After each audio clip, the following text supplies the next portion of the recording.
Jerusalem Talmud, Tractate Challah, Vilna 15b, Venice 3:1. It was stated, Rabbi Judah ben Beseira says, after it was made into separate cuttings. What is Rabbi Judah ben Beseira's reason? Numbers 15:20. You shall lift it like the heave of the threshing floor. Since the heave of the threshing floor is taken after the end of processing, so this is taken after the end of processing. Then, after it was baked, Rabbi Mataniah, it is compared to heave only for dough making.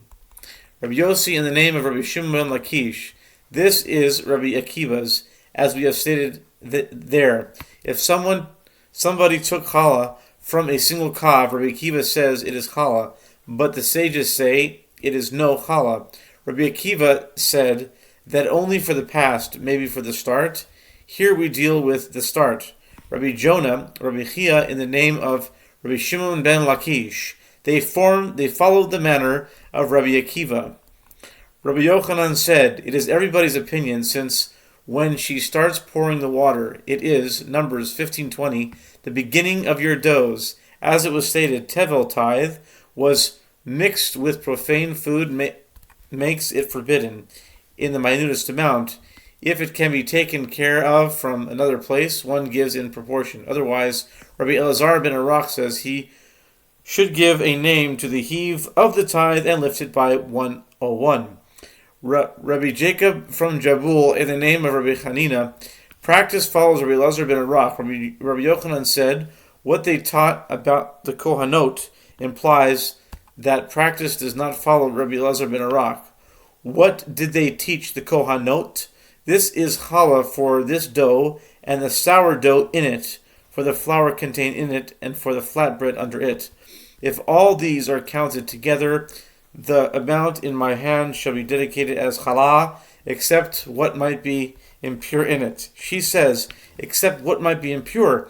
Could it not be lifted by 101?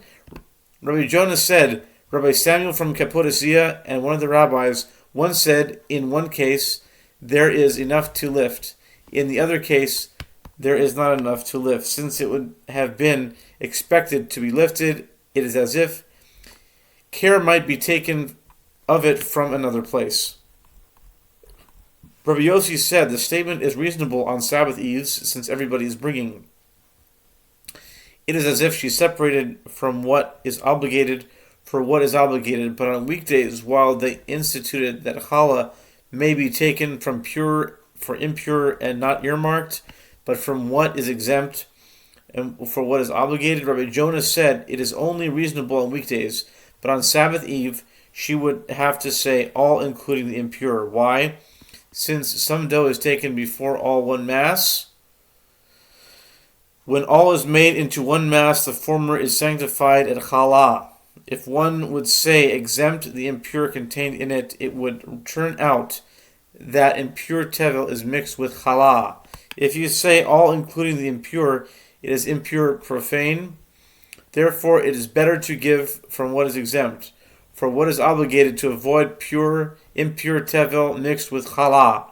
Rabbi Samuel ben Idumon says, does it not become dedicated retroactively? Since it is dedicated retroactively, it is as if one gave from what is obliged to the obligated.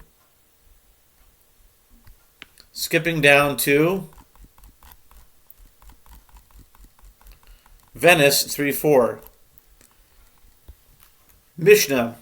A dough which a non-Jew gave to a Jew to make is exempt from challah. If he gave it as a gift before it was rolled, it is obligated. After it was rolled, it is free. If somebody makes dough in partnership with a non-Jew, it is exempt from challah if the Jew's part is less than the measure. If a proselyte became Jewish while he had dough, if it was made before he became Jewish, it is exempt. After it became Jewish, it is obligated. In the case of doubt, it is obligated, but one does not owe a fifth because of it. Rabbi Akiva says all goes after forming a crust in the oven. Halacha. What is the difference between this and a dough of anona? Is the latter not obligated for challah? There it is in the possession of the Jew until the Gentile decides to take it, but here it depends on the latter's opinion. Rabbi Judah stated, if the inventory belongs to a Jew, but Gentile workers make it, it is subject to challah. If the inventory belongs to a Gentile and Jewish workers make it, it is not subject to challah. Rabbi Yossi said, we also have stated this, a dough which a non-Jew gave to a Jew to make is exempt from challah.